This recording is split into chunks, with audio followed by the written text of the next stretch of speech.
ดูบรรยากาศหน้าพระประธานองค์ใหญ่ริมฝั่งโขงเขตสปป.ลาวเด้อนี่โอ้โหจุดชมวิวที่อะไรเนาะตรงนี้เนาะ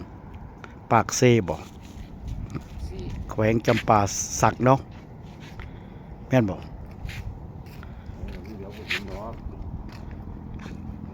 โอ้โหความตื่นตาตื่นใจตื่นเต้นไม่ใช่ตื่นตูมนะโอ้น้อมสักการะกราบไหว้พระปฏิมากรองค์ใหญ่บนเขานี่เขาอะไรโน่นี่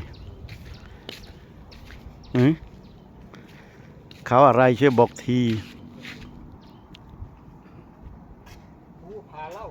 ภูผาเล่าภูผาเล่าขึ้น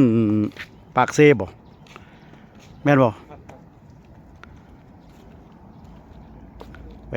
แขวงจำปาสักเด้อ